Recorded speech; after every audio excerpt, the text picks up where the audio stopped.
que nada, motivarlos a que sigan adelante, poco a poco. Medicina es bonito, no es difícil, es compromiso, ¿no? Nada más. ¿Ya? El tema que les voy a tocar ahora es de nódulo tiroideo y cáncer de tiroides. ¿Ya? No copien si quieren, todo les voy a dejar, yo lo quiero traer. Y nada, lo que yo quiero es más o menos, es un tema extenso. En los exámenes que he dado hasta ahora, tiroides, ¿qué me vino? Grace creo que me vino una vez. Ayer han hecho hipertiroidismo, hipo. Nada de tiroides todavía, pero ¿no? No. Hipófisis hicieron, ¿no? Chicos me dijeron el lunes, ¿no? Ya. Bueno, vamos a comenzar. Entonces, es un tema un poquito largo, pero las preguntas van a estar fáciles. Así que no se preocupen. Entonces, el nódulo tiroideo es una tumoración benigna. En la gran mayoría de los casos, es muy frecuente. Y el concepto es que es una lesión cuyo parénquima es radiológicamente distinta al tejido tiroideo normal. La prevalencia es alta. ¿Y cómo se sabe esto? Porque en autopsias, en estudios, por ejemplo, en un estudio, no me acuerdo, en Estados Unidos, es un problema ético, seguro que lo van a hacer en sexto, hicieron necropsia a toda una población y se encontró que aproximadamente un 60% de personas normales, o sea, sin ninguna patología tiroidea, tienen nódulos, ¿no? Clínicamente un 37% por exploración física, ecografía incrementa un poco la sensibilidad para detectarlos, ¿no? Es más frecuente en mujeres que en varones, una relación de 5:1. Y sobre todo, los nódulos se incrementan con la edad de la persona. Tal es así que en algunas series ecográficas, sobre todo en mujeres mayores de 50 años, la prevalencia llega a ser el 50%. O sea, quiere decir que de 10 personas, 5 personas, sobre todo mujeres mayores, van a tener nódulos tiroideos. ¿Ah? Ahora, la etiología más común de un nódulo es un adenoma folicular. Es un cúmulo de células tiroideas hiperfuncionantes. De ahí sigue el nódulo coloideo. Saben que el coloide es parte de la histología normal de la tiroides, o una hiperplasia coloidea. Y finalmente, un 5 o 15% de nódulos pueden ser malignos. O sea, de 10 nódulos, 1 o 2 puede ser maligno. La evaluación es clínica, ¿no? ¿Y cuál es el objetivo de evaluar los nódulos tiroideos? No es tanto de saber que tengo o no, sino ver si ese nódulo es maligno o no. Esa es la idea. Cuando ustedes tienen una paciente con nódulo tiroideo, tienen que pensar que puede ser cáncer. Así de sencillo. Porque pueden diagnosticar el cáncer en un estadio precoz y el paciente se va a curar. Ese es el objetivo, ¿no? Cuando ustedes pesquisan nódulos es descartar cáncer. Y deben saber que un 5 o 15% puede ser una neoplasia, ¿no? Y que hay que hacer una exploración física clínica, ¿no? Por ejemplo, si tengo un paciente con un nódulo y disfonía, o que tiene disfagia, hay que ver si esa disfagia o disfonía es porque el nódulo está protruyendo hacia la parte recurrente laringio. Ahí les doy un poquito de la manual de Kervain, que es para palpar nódulos tiroideos, etc. Sin embargo, ya es conocido que hay unos factores que pueden predisponer o hacernos pensar que un nódulo va a ser mayor, con mayor posibilidad de cáncer, ¿no? Por ejemplo, en la parte clínica, si yo tengo un paciente que tiene familiares con cánceres, ¿cuándo hablamos de un cáncer familiar tiroideo? Hablamos de un cáncer familiar tiroideo de la variante no medular, porque la variante medular es la más familiar, ¿no? Ustedes saben cuando han hecho patología que hay el síndrome de neoplasia endocrina múltiple, y ahí está el carcinoma medular de tiroides. Esa sí es familiar, hay que buscar familiar.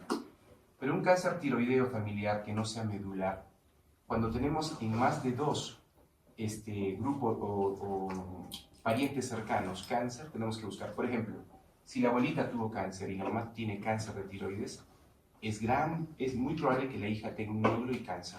¿Correcto? Entonces, familiares con antecedentes de cáncer tiroideo, neoplasia endocrina múltiple tipo 2, pacientes que han recibido radiación en cuello. Por ejemplo, ¿qué pacientes reciben radiación en el cuello desde chiquitos? Les doy un punto en el examen. Nadie sabe. Linfoma. Los niños con linfoma reciben radiación en lo que es la parte de cabeza y cuello, cánceres de mama, pero hay en gente más mayor, ¿no? Por ejemplo, niños que han sido preparados para trasplantes de médula ósea, ¿no? Los inmunosupresores favorecen génesis de neoplasias, sobre todo en el carcinoma papilar tiroideo. La deficiencia de yodo está vinculada sobre todo con el carcinoma folicular tiroideo. En zonas yodo deficientes hay mayor riesgo de cáncer folicular que el papilar. En la parte clínica, siempre extremos de la vida, hay que pensar que puede haber mayor neoplasia, ¿no? Menores de 20, mayores de 70 años. Lamentablemente en esto le ganamos a las chicas, aunque los nódulos son más frecuentes en las mujeres, 5 a 1, la mayor expectativa o probabilidad de cáncer es en el varón. Nódulo en un varón hay que pensar en cáncer, sobre todo si es un varón joven. Que sea palpable, que tenga, por ejemplo, un crecimiento rápido, que no duela, por ejemplo, que tenga disfonía, disfagia, ¿no? Tumores mayores de 4 centímetros, pétreos, fijos, o sea, que ustedes hacen la deglución y no se mueve, o que este nódulo está vinculado a adenopatías clínicas, visuales o palpables. En cuanto al examen de sangre, por ejemplo, calcitonina y el CEA, que son marcadores de sobre todo de tumores neuroendocrinos, no se estilan pedir, ¿no? Porque son caros. O sea, si una paciente va con un nódulo tiroideo y le pide un CEA y una calcitonina, no creo que todos se lo hagan. En el MISA no creo que se puedan hacer. En otras realidades sí se puede pedir, ¿no? Y de repente por ahí chapamos un CEA o un carcinoma medular tiroideo. La ecografía tiroidea, la tiroglobulina, por ejemplo, que es el producto de la tiroides, miren ustedes, no se pide para evaluación de un nódulo tiroideo, ¿no? La ecografía creo que es la ayuda diagnóstica más importante y hay ciertas características ecográficas que favorecen que ese nódulo sea más, ¿no? Que tenga microcalcificaciones, hipocognicidad, bordes groseros, irregulares, etcétera, o que esté vinculado con adenopatías que tengan calcificaciones, redondeadas, etcétera, o que tienen pérdida de lirio graso, que es típico, pueden ser mayor riesgo de que sean cánceres, ¿no? La gamografía tiroidea, que les pongo acá, por ejemplo, acá tenemos una gamografía tiroidea, tenemos las glándulas salivales, las submaxilares parótidas, y acá tenemos un nódulo frío, que no capta el radiofármaco, tiene un 20% que puede ser cáncer. Y hay otros estudios más complejos como el PET-CT o PET-SCAN. ¿Ya estás mejor? Bueno, vos. Está lesionado su compañero. ¿Sí es lesionado? Y el PET-CT, que es una tomografía por emisión de positrones, que es de utilidad para usar en el cáncer. Al contrario, si tenemos un nódulo caliente en el PET-CT, por ejemplo, ustedes van a hacer hematología o cáncer y están rotando en el Rebagliati que tiene PET, o acá en Arequipa, y les llega un PET-CT y encuentran un nódulo caliente en tiroides, puede ser cáncer, ¿no? La morfología más alta que hay en nódulos es muy sugestiva de cáncer de tiroides, de nódulos sospechosos de cáncer, ¿correcto? Ahora, la evaluación tiene que ser un componente clínico, la anamnesis, exploración física, la determinación de TSH más que de T4, ¿no? Cuando hagan el algoritmo de HIPO-ITER, van a ver que no se pide a veces T4, solamente TSH. Y una ecografía cervical, ¿no? Sin embargo, la única forma confiable de poder determinar la malignidad, que es el objetivo de la evaluación de un nódulo, es una biopsia con aspiración de aguja fina, ¿correcto? Muy bien. ¿La función tiroidea es imprescindible? Sí, puede ser. Sin embargo, cuando hablamos de nódulos malignos, son sobre todo prevalentes en pacientes que no tienen ningún tipo de disfunción tiroidea, ¿correcto? Entonces, si yo tengo un nódulo, difícil que tenga hiper o hipo, ¿correcto? Generalmente la función tiroidea es normal. Como les dije, no se aconseja determinar tiroglobulina, porque la tiroglobulina sí va a ser de utilidad para el cáncer, cuando sigamos el cáncer, pero no para un nódulo tiroideo. Un bocio puede tener tiroglobulina elevada y podemos tener bocios coloideos que no son malignos, ¿correcto? En cuanto a la recomendación de calcitonina, no hay pruebas a favor ni en contra. Yo diría que si su paciente tiene la posibilidad, le pida. No voy a hacer que por ahí. ¿Cuándo pediría calcitonina? Por ejemplo, si tengo un paciente que tiene diarrea crónica, o tengo un paciente que tiene hipertensión joven, ¿sí o no? ¿Cuál es la principal causa de hipertensión en un joven? Renovascular y neuroendocrina. Entonces, una de las causas de hipertensión neuroendocrina es feocromocitoma. Y feocromocitoma es parte del MEM2. Entonces, digamos que el pedir la calcitonina sería un poco con la parte clínica, ¿correcto? Tal vez diga cuando ustedes, por ejemplo, le piden calcitonina y esta calcitonina está por encima de 500 a 100 picogramos por mililitro, es muy sugestiva de carcinoma medular tiroideo. Pasamos a la ecografía cervical. Entonces, la ecografía cervical va a ser el caballito de batalla, chicos. Ya el caballito de batalla. ¿Y por qué es importante la eco? Primero, te confirma el nódulo, ¿correcto? 2. Valora la existencia de ganglios, o sea, si hay adenopatías o no presentes, que es importante. Muchos radiólogos informan solo la ecografía y no hacen una exploración de la región cervical central, lateral o posterior. Perdemos información importante en el paciente. Y sobre todo es una guía para la VAP, ¿correcto? Ahora, en la ecografía tenemos distintos sistemas de clasificación internacional que nos permiten dilucidar si hay riesgo o no de malignidad en un nódulo. Hay el sistema ATA y el TIRADS. ATA de la Asociación Norteamericana de Tiroides y el TIRADS, que es así como el BIRADS de mama, hay un TIRADS, ¿correcto? Y todos se basan en criterios ecográficos del nódulo. Ahora, pregunta, no hay ningún dato aislado suficiente para cáncer. La idea es sumar más datos. Entre más datos tenga yo, mayor el riesgo de cáncer de tiroides. O sea, no es que yo vea microclasificaciones y digo esto es un cáncer. Si tiene micro, tiene bordes heterogéneos, espiculado, irregular, más alto que ancho. O sea, entre yo sume más criterios ecográficos, aumenta la posibilidad de cáncer de ese nódulo. Entonces, acá tenemos cuáles son los criterios ecográficos que más o menos pueden predecir si un nódulo es malo o no. Por ejemplo, hay muchas biopsias que se hacen a nódulos ecográficos que tienen vascularidad incrementada y a veces una hipocondricidad central. Y son adenomas tiroideos tóxicos que lo que pasa es que crecen mucho para compensar la función tiroidea. Entonces el radiólogo ve, tiene calcificacioncitas, es irregular, vascularizado, le hacen biopsia y tiene un nódulo caliente. Entonces, la idea es sumar más los datos. Entonces, si tenemos márgenes definidos y nítidos, benigno. Si es irregular o microlobulado, aumenta el riesgo. Halo. Si tiene un halo completo y fino, benigno. Si no tiene halo, puede ser maligno. Hiperecogénico o hiperecogénico, más va a benignidad. La hipoecogenicidad en relación al parénquima es más a cáncer. Componentes.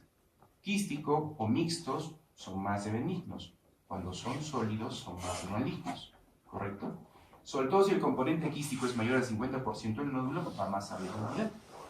La vascularización no es muy tomada por los criterios ATA, pero acá la consideran, me parece bien. Generalmente la vascularidad es periférica cuando es benigno, pero si tenemos vascularidad central irregular, puede ser maligno. Calcificaciones en cáscara de huevo es benigno, siempre preguntan eso en los exámenes. Calcificaciones intranodulares que sean groseras y extensas es más de benigno que de maligno. En cambio, las micro, igual que en mamografía, son para malignidad. Otros criterios, por ejemplo, los artefactos en cola de cometa, son a favor de lesiones benignas. Y, por ejemplo, morfologías redondeadas, con alteraciones, sobre todo cuando les dije, más alto que ancho en el plano transversal, es típico que pueda ser maligno. Entonces, entre más características tenga, ese nódulo puede ser cancerígeno, chicos. ¿Y por qué es importante primero tener una clasificación ecográfica? Porque los patas, los Estados Unidos dijeron, muy bien, voy a hacer una clasificación de los nódulos en base a riesgos. Entonces yo te pongo un riesgo de benigno, un criterio de muy baja sospecha, sospecha intermedia y alta sospecha. ¿Correcto? Por ejemplo, benigno, quiste. Un quiste es una lesión benigna.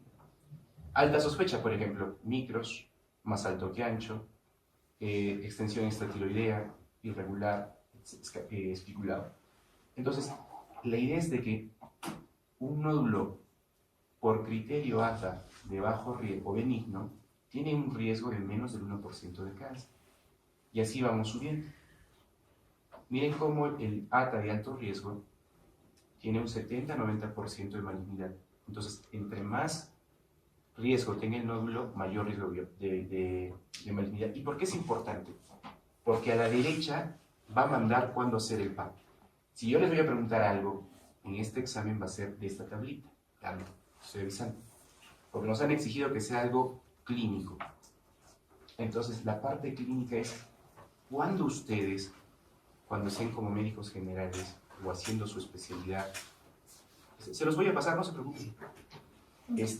¿Cuándo ustedes van a indicar la biopsia? Por ejemplo, si ustedes ven hay un punto de corte de 1 centímetro, ¿sí? En el caso de benigno, no hay que hacer biopsia, solo una vigilancia ecográfica. Cuando es de muy baja sospecha, por encima de 2 centímetros. Puedo tener un nódulo de baja sospecha, pero si es una papa gigante de 5 centímetros, ¿qué tal si por ahí el radiólogo se equivocó? ¿Sí o no? Hay que hacerle biopsia. Y si tengo un nódulo por ecografía benigno, pero tiene disfagia, ¿le tendré que hacer biopsia? Sí. Porque aunque tengas criterios ecográficos de baja sospecha, ¿qué te dicen? Por encima de 2 centímetros hay que hacerle biopsia. Y así vamos viendo, ¿no? Y miren cómo, en el caso de nódulos de alta sospecha, por encima de 1 centímetro, 1 a 1 centímetro se hace biopsia. La pregunta es, ¿se puede hacer biopsia por debajo de 1 centímetro? Sí. ¿Y en qué situaciones haríamos biopsia en lesiones pequeñas? O sea, si yo tengo un paciente que viene y tengo un nódulo y el radiólogo me informa, es un TIRAS de alto riesgo. Ya me fregaste, entonces chiquito y le pones TIRAS de alto riesgo. ¿Qué voy a hacer? Me lo manda con 0.8 milímetros. Entonces, ¿cómo podría yo justificar la biopsia en ese paciente?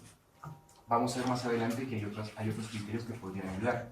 Pero en general, si tenemos lesiones pequeñas, si este paciente tiene, por ejemplo, afectación extratiroides, un nódulo pequeño, pero que sobrepasa la cápsula, por más que sea un nódulo de 8 milímetros, o tiene adenopatías satélites, o es una paciente que está en estudio por metástasis, y ustedes van a tener muchos pacientes con el diagnóstico de cáncer de foco no determinado, le haces una eco, tienes un nódulo TIRAS alto riesgo de 8 milímetros y le haces biopsia. ¿Sí me dejo entender? ¿Correcto? Entonces, si yo les pregunto en el examen, va a ser más o menos esto. Porque nos están pidiendo preguntas clínicas. Pero está papaya, ¿no? No está tranquilo. No está tranquilo. No. Hacen su plagio, ¿no? Listo. Entonces, ¿cómo es que ATA determina qué nódulo tiene mayor riesgo de malignidad? Entonces, estos patas hicieron todo un atlas y miren, acá tenemos la apariencia ecográfica de los nódulos. Miren cómo un quiste es una bolita negra. Un nódulo espongiforme, es como una esponjita, si ustedes cortan, sale como una esponja. Un nódulo de baja sospecha, miren, tiene zonas hipoecogénicas. Un nódulo de sospecha intermedia y finalmente los nódulos de alta sospecha. Microclasificaciones, algo irregular, márgenes lobulados, irregular, extensión extratiroidea o adenopatías satélites. Entonces, más o menos, la idea es de que el ATA les da figuras de nódulos tiroideos y cómo actuar para la biopsia, ¿correcto?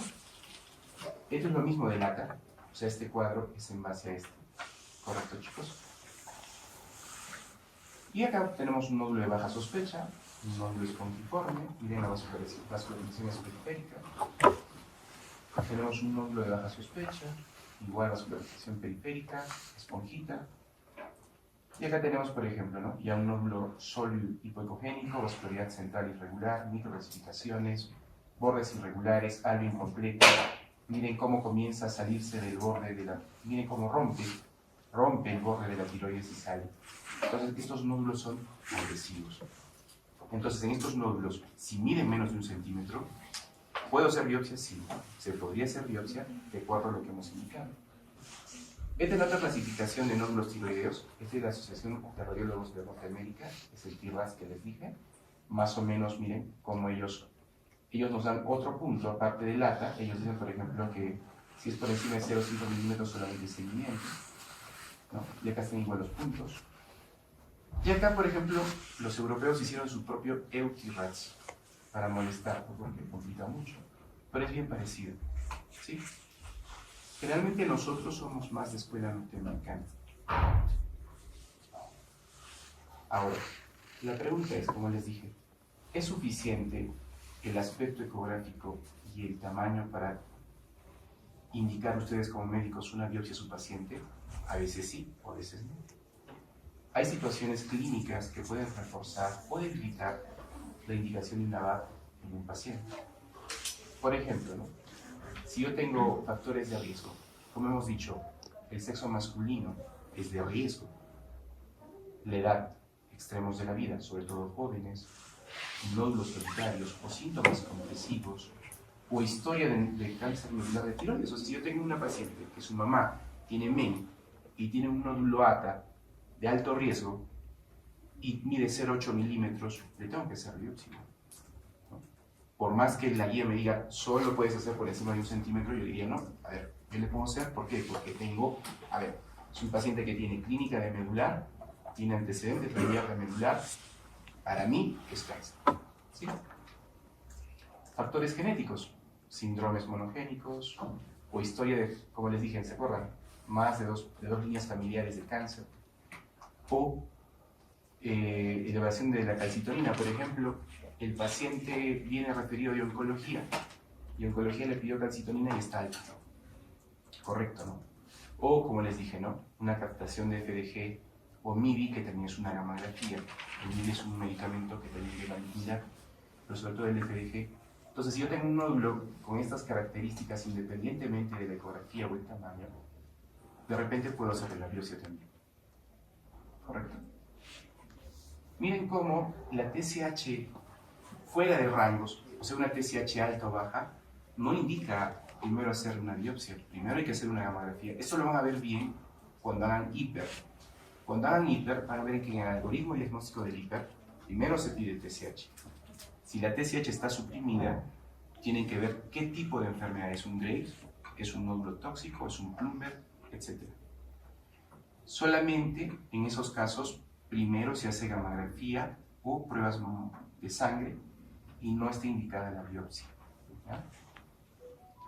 Entonces, alerta, ¿puedo hacer biopsia en nódulos subcentimétricos? Sí, como le hemos dicho, ¿no? Por historia familiar, síndromes genéticos, edad joven, antecedente de cáncer de cabeza y cuello, etc. O si de repente el paciente quiere que se le haga el BAF.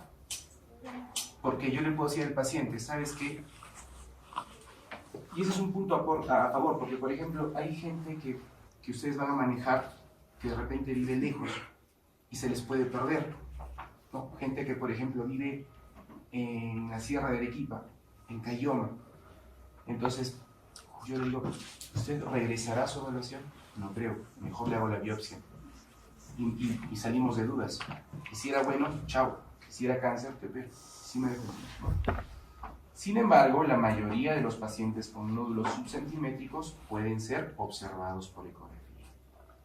Candidatos ideales para observación, mayores de 60, comorbilidades, por ejemplo, enfermedades crónicas severas, nódulos solitarios con bordes bien definidos, etc. Entonces, la idea es de que sí se podría hacer biopsia a menos de un centímetro, pero no en todos y en ciertas características. Y lo más adecuado, lo que actualmente se hace es un seguimiento ecográfico. En cuanto al BAF, miren acá cómo es una BAF ecodirigida, acá vemos la aguja cómo va entrando el parénquima, el nódulo. El BAF es la técnica ideal, no solamente es punción con aguja fina, chicos, también hay biopsia con aguja de corte, aguja gruesa, muestra capilar, etc. Pero el gol estándar es el PAF con aguja fina, ¿correcto? Y tiene una sensibilidad para obtener muestras del 90-97%, sobre todo cuando son nódulos sólidos. Sin embargo, la biopsia, lo ideal es que sea ecodirigida. Todavía hay colegas que hacen biopsias no ecodirigidas, porque antes no había esa posibilidad, ¿no? Pero lo ideal es que la biopsia sea ecodirigida. ¿Y por qué? Sobre todo en nódulos que no son palpables, nódulos que son muy de acceso posterior, donde de repente a ciegas puedo lesionar vasos sanguíneos. Y ojo, uno diría, entonces doctor, usted me está diciendo que los nódulos pequeños tienen que ser solamente con ecodirigida. Entonces si es un nódulo grande, normal, a ciegas, ¿no? Mentira. Si el nódulo es más de 4 centímetros y es un nódulo heterogéneo, el hacer la biopsia ecodirigida me va a permitir obtener la muestra donde yo quiero. Porque de repente la aguja está entrando a la parte periférica del nódulo. No va a sacar nada. Yo lo que quiero es la parte de las calcificaciones, los focos de Samoma. ¿Sí me dejo entender? En nódulos muy grandes y complejos, por más que sea fácil hacer la biopsia, es mejor ecodirigida para evitar falsos negativos. Y doctor, ¿qué hacemos cuando tenemos múltiples nódulos? O sea, usted me dice un nódulo solitario, pero tengo un bocio multinodular. ¿Qué hago? Primero, todos tienen por igual el mismo riesgo de malignidad. ¿Correcto? ¿Sí? Entonces, ¿en quién tengo que hacer la biopsia? ¿No? yo tengo que hacer la biopsia en cualquiera de los nódulos, sobre todo en el nódulo dominante. Las características ecográficas de cada nódulo deben evaluarse de forma independiente. Si hay múltiples nódulos que coalescen, es razonable realizar en el nódulo más grande. Entonces, si yo tengo bastantes nódulos, voy a hacer la biopsia en los nódulos con mayor criterio de malignidad. Si todos los nódulos tienen el mismo criterio, haré la biopsia en el nódulo dominante, el más grande. ¿Correcto? Los nódulos que no se biopsian pueden ser seguidos ecográficamente. Ahora, entonces, doctor, le hacemos un eco a un paciente, el nódulo no es para biopsiar, ¿qué hago? ¿Lo dejo? ¿Le doy de alta? No. Hay que hacer un seguimiento ecográfico. Entonces, ¿cada cuánto se hace el seguimiento ecográfico? 6 a 12 meses para nódulos subcentimétricos, o sea, por debajo de 1 centímetro, con características sospechosas. Por ejemplo, ese paciente que tenía un nódulo de 0.9 milímetros, un TRAS de riesgo intermedio. La guía me dice que no le haga biopsia. Hay dos posibilidades. ¿Usted quiere que le haga biopsia, señor? No quiere usted. Correcto. Entonces tiene que venirme en 6 meses. En nódulos que tienen una sospecha intermedia, de 1 a 2 años. Y riesgo muy bajo, de 2 a 3 años. Sin embargo, puedo realizar una ecografía posterior dependiendo de la estabilidad en el tiempo del nódulo. ¿Qué significa la estabilidad? Hay otro criterio. Si este nódulo comienza a crecer más de un 50% en su volumen global o un aumento de 20% en el diámetro del nódulo en 2 o más dimensiones o al menos 2 milímetros, no voy a esperar 3 o 6 meses. O sea, si este nódulo, doctor me dice, yo me hice una ecografía hace 3 meses y el nódulo era medio sospechoso y se hizo otra ecografía y el nódulo duplicó su tamaño o aumentó el volumen, biopsia. ¿Correcto? ¿Listo? Entonces el seguimiento debe hacerse de acuerdo a los criterios de sospecha. ¿Qué es más importante en lo que es nódulos? Los ganglios. Hay hallazgos ecográficos de adenopatías que hacen que tengamos mayor riesgo de cáncer, que tengan microcalcificaciones, que sean quísticas, vascularidad periférica, hiperecogenicidad. Y miren cómo la especificidad para predecir el cáncer. Entonces, siempre que ustedes pidan una ecografía en un nódulo, tienen que decirle al radiólogo o al paciente, por favor, señora o señor, dígale al radiólogo que explore bien la parte lateral y la parte central del cuello, porque si no, perdemos información. Otra técnica, aparte de lo que son nódulos, es las técnicas de lavado de aguja o washout. ¿Por qué? Porque a veces las biopsias son fallidas, como vamos a ver. Y hay 3 métodos que se pueden hacer para lavar, o sea, determinar la molécula de tiroglobulina, calcitonina y paratormona en las biopsias. ¿Y esto por qué? Porque incrementa la sensibilidad del diagnóstico en el caso de la tiroglobulina en BAP. El lavado de calcitonina nos puede ayudar a encontrar carcinomas medulares y sobre todo hormona paratiroidea. Hay adenomas paratiroideos intratiroideos. Son rarísimos. Nosotros tenemos un caso de un paciente, pero tenía un tumor que era la mitad del lóbulo tiroideo, pero fue un adenoma paratiroideo intratiroideo. ¿Ya? Entonces, ¿qué quiero que sepan? ¿Qué técnicas podrían incrementar la sensibilidad en la BAP? El lavado de tiroglobulina, calcitonina o paratormona. ¿Cuáles son las características que pueden incrementar el riesgo de neoplasia en ganglios? Una vez que tenemos la biopsia, tenemos el estudio citológico, ¿correcto? Y el estudio citológico es muy confiable, salvo en la categoría Bethesda 4 y Bethesda 3, que ahorita les voy a mencionar. La categoría, una vez que ustedes ya tienen una biopsia, el patólogo les va a dar el informe en el sistema Bethesda. Bethesda 1, 2, 3, 4, 5 y 6. El Bethesda 1 es no diagnóstico, el 2 es benigno, el 3 es una atifia de significado indeterminado, el 4 es la neoplasia folicular o la neoplasia oncocítica folicular, el 4 sospechoso de malignidad y el 6 malignidad. Este cuadrito sí tienen que saberlo, chicos. Este de aquí, ¿ya? Y miren cómo, de acuerdo al informe Bethesda, cada categoría tiene un riesgo de cáncer. Por ejemplo, Bethesda 1 no significa que no tenga cáncer. Entonces, si yo les pongo cuál de las siguientes es falsa, Bethesda 1 es que no hay cáncer, no hay células cancerígenas, falso. Un Bethesda 1 puede tener un incremento del 13% del cáncer, aunque sea un Bethesda 1, porque es una muestra no satisfactoria. El Bethesda 2, aunque sea benigno, tiene un 4% de riesgo de cáncer.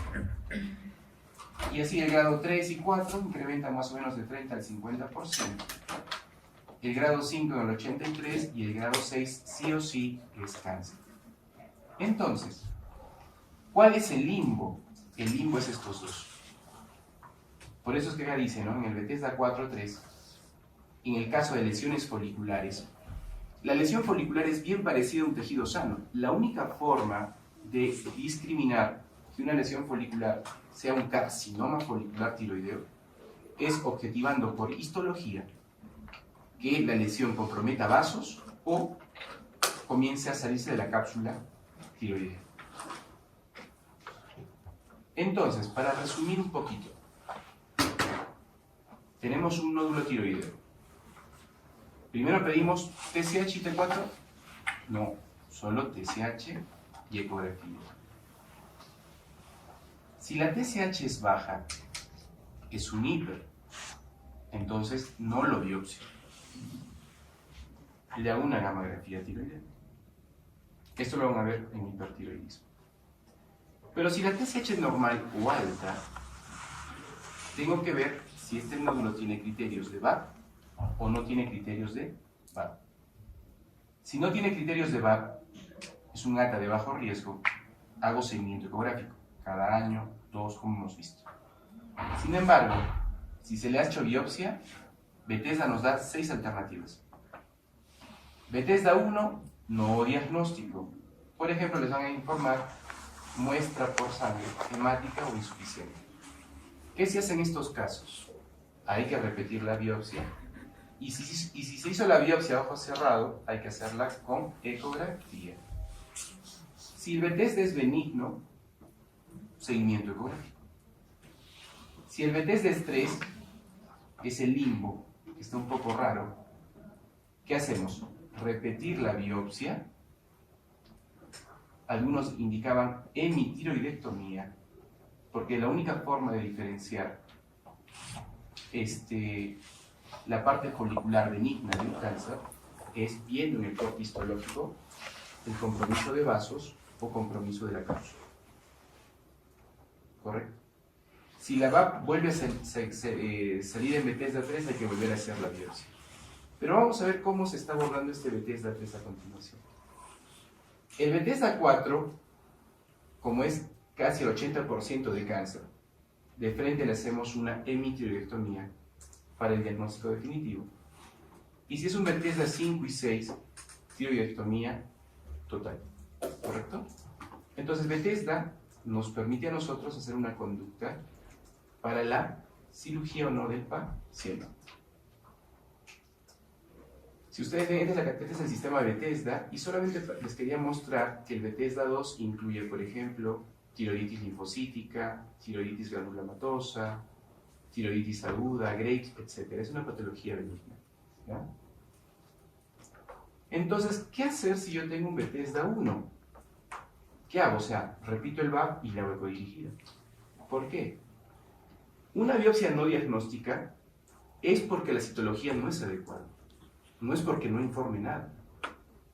Puede ser que la técnica fue mala, puede ser de que el radiólogo o el patólogo o el endocrinólogo no hizo bien la biopsia, etc. No lo sé. Pero es una muestra inadecuada. Otro concepto, la ausencia de células malignas no debe ser interpretada como que es una biopsia negativa para alguna neoplasia. ¿Correcto? Entonces, cuando tenemos VAP no diagnósticas, tenemos que repetir. ¿Y en cuánto se debe repetir? 4 a 6 semanas. No se debe ser inmediato porque cuando ustedes le hacen una VAP a los 3 días va a haber tejido inflamatorio. Es lógico, es un trauma, ¿no? Se espera 4 a 6 semanas. Y se hace ecodirigida si la primera biopsia no fue ecodirigida. Si esas biopsias son repetidas y siguen siendo no diagnósticas, hay que hacer la biopsia con aguja gruesa ecorígida, un tipo de VAC con una aguja más grande. Y podemos llegar inclusive a la excisión quirúrgica. ¿En qué caso? Nódulos sólidos de gran volumen y que tengan características sospechosas de malignidad, o que en la observación hayan tenido un incremento en su dimensión, como habíamos visto. En estos casos, donde por más que le hacemos biopsia, no encontramos el resultado y son nódulos que tienen criterios sospechosos, por más que la biopsia ya no salga nada, de repente hay que hacer una hemitiroidectomía para ver la anatomía patológica. En el caso de Bethesda 2, que se supone que Bethesda 2 es benigno, hay que hacer un seguimiento ecográfico, ¿no? Entonces ya sabemos que Bethesda 2 es sobre todo patología inflamatoria, Hashimoto, Graves, etc. Y generalmente la evaluación es cada 1 a 2 años y posteriormente cada 3 a 5 años. ¿En qué casos puede haber intervalos más cortos? Fácil. Cuando tenemos nódulos de Bethesda 2 que son muy grandes y que tienen características ecográficas muy sospechosas o que tienen clínica sospechosa. En esos casos, de repente no voy a esperar 1 año a 2 meses, de repente puedo cortar a 6 meses. Y si se repite la biopsia en un plazo de 12 meses, porque de repente ese nódulo creció un poco, o sea, yo tengo un nódulo Bethesda 2 que lo he seguido 1 año y al año me aumentó un poco el volumen, como habíamos visto, más del 50%, le tengo que hacer una nueva biopsia, a pesar que la primera biopsia fue benigna. O sea, el Bethesda 2 tampoco significa que el paciente no tiene nada. El Bethesda 2 me dice que es una patología benigna, tienes un 4% que puede hacer cáncer, así que síguelo. Si tienes un nódulo Bethesda pequeño, no tiene cuadro clínico y no hay antecedentes genéticos, X, Y, Z, 1 año lo evalúas. Si, sin embargo, este Bethesda 2 en un nódulo de alta sospecha te aumenta de volumen o es muy sospechoso, síguelo cada 6 meses. Y si quieres biopsiarlo, biopsialo, no pasa nada, tienes que hacerlo. Entonces acá tenemos los criterios de cuándo, por ejemplo, estaría justificada hacer una ecografía seriada o pensar que ese nódulo puede ser malo, ¿no? Como les dije, un crecimiento más del 50%, el aumento del 20% en el diámetro del nódulo, etc.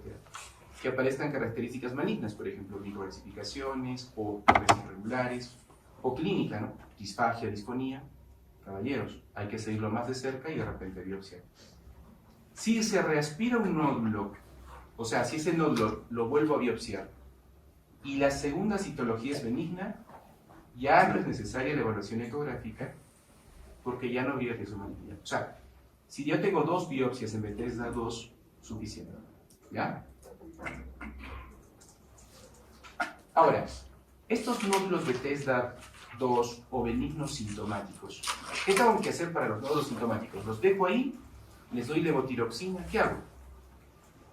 Para nódulos que son benignos, pero tienen síntomas, por ejemplo, poquito de disfagia, o genera un problema estético para el paciente, generalmente se hacía cirugía, una lobectomía. Esto sobre todo por la experiencia del cirujano. Sin embargo, cada vez hay mayores técnicas de ablación no invasivas por ecografía. Entonces, los nódulos benignos también pueden tratarse con energía física dirigida. Es lo que es la ablación por radiofrecuencia, ablación por láser, por microondas o ultrasonido de alta intensidad. Estos procedimientos se hacen más en Europa y Asia. Sin embargo, ya Perú y Estados Unidos están comenzando a hacer cursos para ablación. En Arequipa tenemos a la doctora Claudia Caracela, jefa del servicio de radiología, que hace ablación de nódulos tiroideos con ultrasonido, ultrafrecuencia, creo que hace Claudia. Entonces, ¿cuáles son los criterios para hacer radiofrecuencia? Son 2 resultados benignos de PAP, un resultado benigno de PAP y aspecto espongiforme, que se acuerdan era benigno, o quístico. Solamente en estos nódulos, que son benignos, sintomáticos, puedo hacer yo tratamiento con radiofrecuencia. Entonces, sin embargo, aunque es una técnica no invasiva, ¿no? Y mejoran, miren, cómo reducen a los 6 meses el 60-80% del volumen. Si tenemos un nódulo grande, una señorita que le genera problemas estéticos, de repente una radiofrecuencia puede ser un método, le genera calidad de vida, etc. Hay efectos adversos, que pueden ser, por ejemplo, lesión inclusive del nervio recurrente laríngeo, quemaduras y lesiones traqueales. O sea, chicos, por más que es un procedimiento no invasivo con una hemitiroidectomía, también pueden haber efectos colaterales. Y se acuerdan que yo les decía, ¿qué hacemos en el Bethesda 3? ¿Qué hacemos con este pata? ¿Qué hacemos con este pata? ¿Qué hago? Le repito el VAP. ¿Qué hacemos, no? Porque acá dice, ¿no? Repetir el VAP o operarlo. Imagínate que lo operan y es benigno. Ya me ha pasado a mí.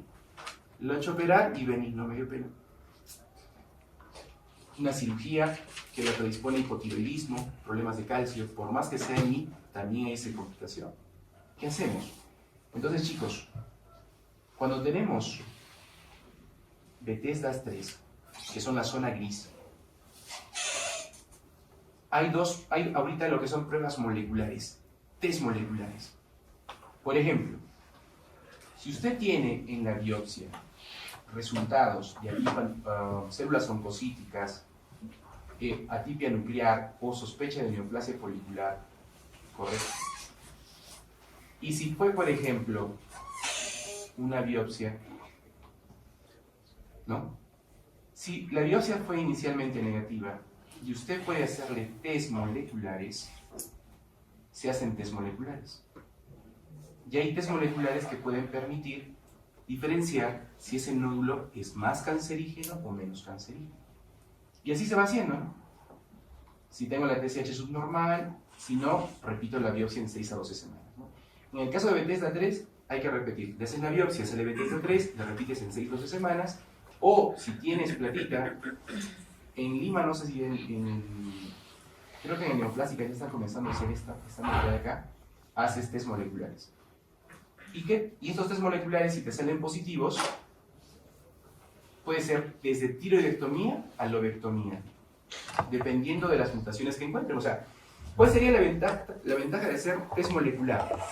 La ventaja de hacer test molecular es que puedo yo hacer el diagnóstico precozmente, e inclusive puedo guiar al cirujano y decirle, ¿sabes qué? Tienes unas mutaciones muy altas, así que no le hagas LOBE, hazle tiroidectomía de una vez, ¿ya? Entonces, en el Bethesda 3 pueden repetir la biopsia en 6 a 12 semanas, hacer pruebas moleculares o hacer lobectomía. Acuérdense, chicos, pregunta de examen. ¿Cuáles son las 3 alternativas que tendrían que hacer en el caso de Bethesda 3? Lobectomía, repetir biopsia o pruebas moleculares. Y acá en las pruebas moleculares les traigo una tablita para que sepan qué pruebas moleculares tenemos acá. Por ejemplo, tenemos el Tirosec versión 3, el Afirma, el Next y el Tiro Prime. Son pruebas moleculares que lo que hacen es, miren, 1115 genes, 112 genes, o sea, qué brutal. ¿Y por qué es importante saber los genes? Ahorita vamos a ver en la fisiopatología del cáncer. Muy bien, entonces, a recordar, en lo que es nódulo tiroideo, un nódulo frío en gammagrafía puede ser 20% de malignidad. En nódulos calientes, 1% de malignidad.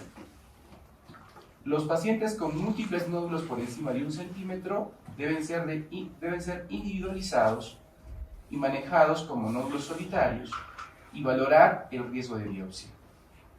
Se debe realizar la biopsia al nódulo con mayor sospecha ecográfica y mayor tamaño. No se recomienda suprimir la TSH con levotiroxina para el manejo de nódulos tiroideos. Y se aconseja una ingesta adecuada de yodo para no favorecer deficiencia de yodo en la dieta y que puede producir nódulos. Aproximadamente la dieta diaria es de 150 microgramos por día de yodo. Hasta ahí hemos hecho lo que es nódulo tiroideo. ¿Alguna pregunta? Entonces, de nódulo tiroideo, ¿qué tienen que saber? Uno, lo que es el ATA, o criterios ecográficos. O sea, de la parte de aquí, lo que más yo quiero que sepan es este cuadrito, donde me sepan decir qué significa un ATA benigno de muy baja sospecha, X, Y o Z, saber los porcentajes de malignidad y cómo actuar en base al tamaño, las características ecográficas,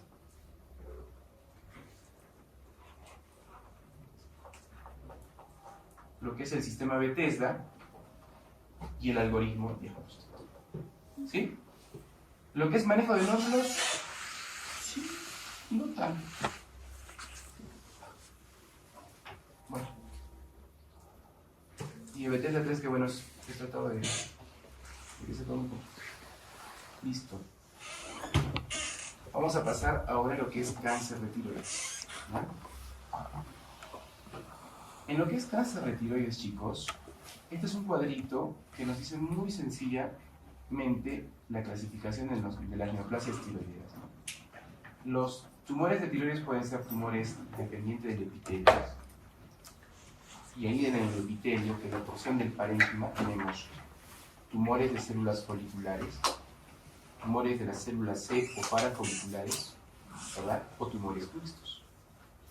Los tumores de células foliculares pueden ser benignos, el adenoma folicular, que es la causa más común de nódulo, o pueden ser malignos.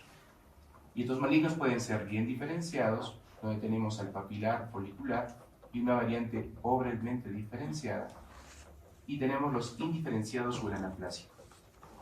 Acuérdense que en el diferenciado hay una variante que es poco diferenciada. En los tumores de células C o parafoliculares tenemos al famoso medular de tiroides. En lo que son tumores mixtos tenemos tanto medular como papilar, folicular, etc. ¿Qué otros tumores tiene la tiroides? A primera cabeza, linfomas. ¿Y qué patología favorece más el linfoma tiroideo? Hashimoto. Los linfomas malignos de células B son lesiones muy comunes de tiroides cuando son linfomas. Tenemos sarcomas, tenemos metástasis también, de cáncer de pulmón, melanoma. Esta es la última clasificación del cáncer de tiroides. Esto yo quiero que no se la aprendan porque es mucha información. Para ustedes todavía no es necesario, creo que esta clasificación es suficiente para el examen también. Pero sí quiero que, por ejemplo, vean que que dentro del carcinoma tiroideo diferenciado está el poco diferenciado, que es el de aquí, y que son cánceres un poquito más agresivos, ¿ya? La nueva clasificación es muy engorrosa, creo que no los voy a marear más, ni yo me lo sé. Al final, ¿qué sobre el patólogo? ¿No? Ahora, tumores malignos de la tiroides. Empezamos. El carcinoma de tiroides es el cáncer endocrino más frecuente. Siempre preguntan eso. ¿Cuál es el cáncer endocrino más frecuente? Tiroides. ¿Ya? Constituye el 1% de todas las neoplasias y en el Perú está en el 9º, 8º puesto de cáncer de tiroides, ¿no? Es más frecuente en las mujeres que en los varones. Y vamos a ver el grupo del carcinoma diferenciado de tiroides, que es el 80-90%. Como ya vimos, derivan de las células foliculares bien diferenciadas y puede ser papilar y folicular. El papilar a la cabeza es el más frecuente, 80-90%, y solamente un 5% es familiar. A diferencia del medular, que tiene mayor incidencia de carcinomas familiares, el papilar solo tiene 5%. ¿Y qué síndromes favorecen cáncer de tiroides? Cowden, Carney, poliposis adenoides familiar y Gardner, pólipos gástricos, ¿no? O sea, el Gardner, ¿se acuerdan? Entonces, el cáncer de papilar es más esporádico que familiar.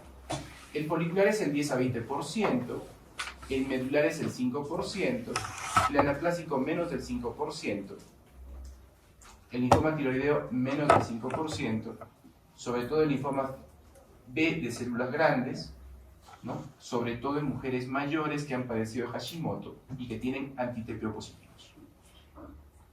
Y metástasis tenemos melanoma, pulmón, mama y esófago. Esa Este es el cuadrito. La epidemiología, el papilar es el más frecuente, 85-90%.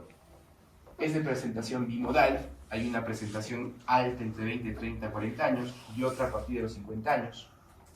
Está relacionado con la irradiación en la infancia, por ejemplo, si les pongo un caso clínico, paciente varón de 55 años que padeció de linfoma de células B, tratado con shock más radioterapia. Presenta un nódulo tiroideo ATA grado 5 con una biopsia sospechosa.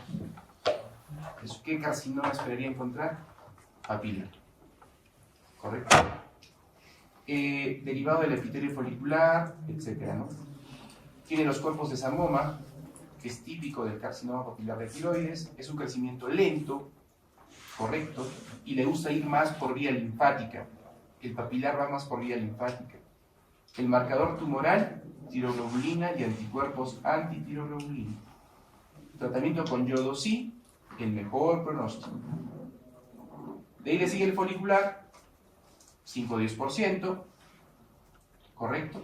Es una presentación en gente de edad avanzada. También derivado del epitelio. Es más vascular que linfático y sobre todo invade la cápsula, ¿se acuerdan? ¿Qué es lo que lo diferencia del adenoma folicular benigno? También es de crecimiento lento, se va por vía hematógena y por lo tanto, al irse por sangre, da metástasis. ¿Y a dónde le gusta metastizar? Pulmón, hueso y sistema nervioso central. Y en hueso son lesiones líticas. Marcador tumoral, tiroglobulina y anticuerpos antitiroglobulina. Responden al yodo sí. Había un subtipo Hartel de esta variante que es de peor pronóstico. Ya se ha visto que el Hartel es un cáncer independiente. En la parte del carcinoma medular tenemos las dos formas que vamos a ir viendo. El marcador tumoral es calcitonina y el CEA. No responden a yodo. Un mal pronóstico. Puede ser familiar con los MEN. El anaplásico, que es súper agresivo, séptima década de la vida, es menos del 5%, tiene células fusiformes, por eso el diagnóstico patológico del anaplásico es yuca, porque tiene células muy parecidas a sarcomas. Muchos cánceres de tiroides han sido manejados como sarcoma y eran anaplásicos. Es un crecimiento rápido a diferencia de estos dos. Tienen ulceraciones en la piel, tienen disfagia, etc. No responden a yodo. La mortalidad es alta, 20% en 5 años, en meses. Y el linfoma, sobre todo el linfoma de células B, en mujeres más de 55 años, portadoras de Hashimoto. No responden a yodo. Entonces, la etiología molecular del cáncer de tiroides, todo empieza con un nódulo benigno que es un adenoma. En el adenoma, generalmente hay mutaciones del receptor de la TSH y la proteína G. Llegamos a la célula folicular. Si esta célula folicular expresa más mutación RAS, va a adenoma folicular. Si expresa más mutación del gen RET, RAS y BRAF, va más a papilar. Y si expone mutaciones de PAX8 y PIPAR gamma, va más a folicular. El anaplásico tiene más mutación del P53, que ustedes saben que es un proto-oncogén o un oncogén, ¿no? ¿Oncogén? ¿No? Entonces, es un poco la biología molecular. De aquí sale, chicos, las pruebas moleculares que les expliqué, ¿no? Si en las pruebas moleculares un adenoma expresa, por ejemplo, PIPAR gamma, tienes que decirle al cirujano, ¿sabes que este nódulo Bethesda 3 te expresa PIPAR gamma y RAS? Opéralo mejor. Opéralo. ¿Ya? Esto es un poco la biología molecular. Miren todos los pasos que se da. Mutaciones del receptor de TSH, vía del AMP cíclico, vía de la proteína del RET, BRAF, MAP quinasas, etc. Esto no les voy a tomar, no se preocupen. Biología molecular del carcinoma medular de tiroides. Medular sí tienen que saber que hay la mutación del RET. Eso les pueden preguntar en los exámenes siempre. La mutación del RET es típica del carcinoma medular de tiroides.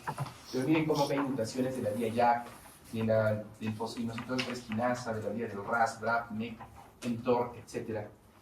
Y miren cómo estos tumores pues, tienen bastante invasión, vía antiapoptótica, o sea, son muy agresivos. Y bueno, vamos a desarrollar uno por uno. El papilar, como les dije, es el más frecuente, 90%. Presentación bimodal, 2 etapas de la década de la vida.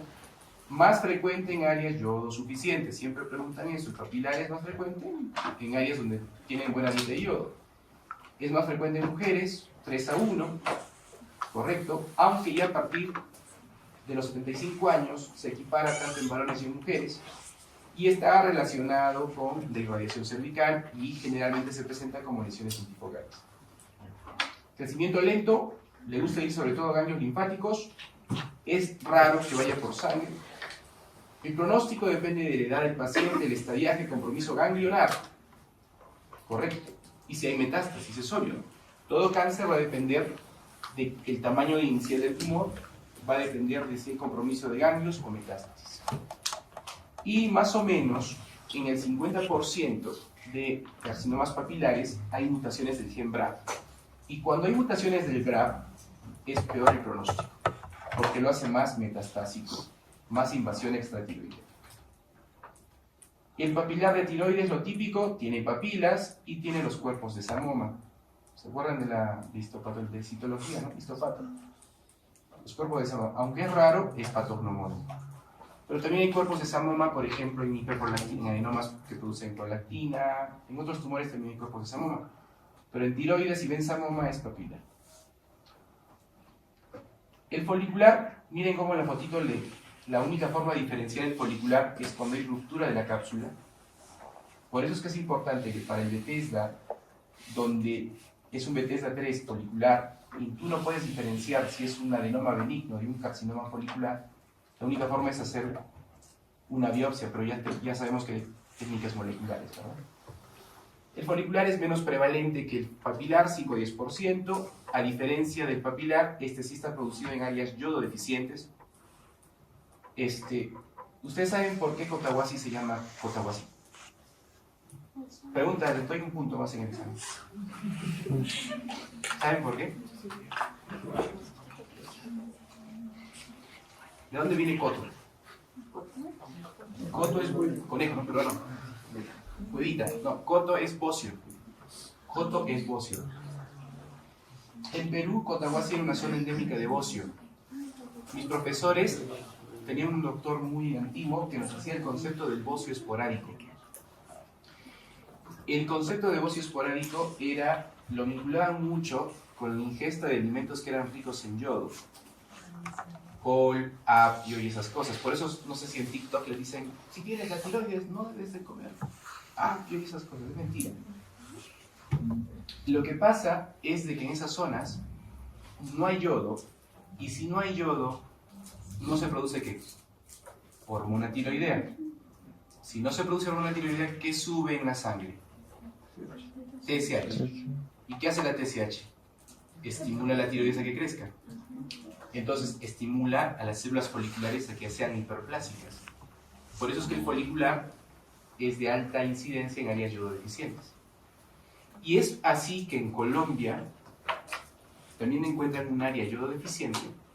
¿Y por qué creen que la sal es yodada? La sal es yodada como política de salud pública por la tiroides. ¿Ya? Listo. La presentación del folicular es más en las chicas, promedio de 50 años. El papilar era bimodal. La anatomía patológica, ya saben cómo diferenciar el adenoma folicular, compromiso de cápsula, invasión vascular. Y le gusta ir por vía sanguínea, a pulmón, hueso, cerebro. Y lo típico de estos cánceres es que si tienen un cáncer que les hace hipertiroidismo, que yo no he visto, pero sí he leído, es que estos tumores pueden producir hormona tiroidea. Tiene peor pronóstico que el papilar, ¿por qué? Porque le gusta ir por vía hematógena, o sea, va más a pulmón, etc. Y tal es así que al momento del diagnóstico, en el papilar lo común es que ya encuentres tumores de crecimiento lento, pero en ganglios. En cambio, en folicular lo típico es que en un 20% ya encuentres metástasis en órganos a distancia por la diseminación hematógena. El de células de Hartel u oncocítico antes era considerado una variante folicular, es de peor pronóstico, actualmente se sabe que es una variedad independiente, y lo típico es que tiene que tener el 75% de las células de Hartel. ¿Correcto? Hartel u oncocítico, nunca se olviden, es lo mismo. Es más frecuente en varones, ojo. Les he puesto en rojito lo que quiero que estudien por si acaso. Ya, más no les puedo ayudar. Varones en edad avanzada. ¿Ya? Y como ya son varoncitos ya acabados, ya vienen con compromiso ganglionar. 25% ya tienen metástasis en ganglios y a distancia. Es un cáncer más agresivo que un folicular o papilar. Y para mala suerte, aunque podemos dar yodo, es más resistente el yodo. ¿Correcto? Muy bien. Ese es el cáncer diferencial de tiroides. Ahora, ¿cómo se trata el cáncer diferencial de tiroides? El tratamiento puede ser quirúrgico, yodo radioactivo y hormonosupresor. Los tres tienen que ir de la mano. Sin embargo, ¿ustedes creen todo cáncer de tiroides se opera o no? Pregunta examen, eso lo voy a preguntar. ¿Todo se opera o no?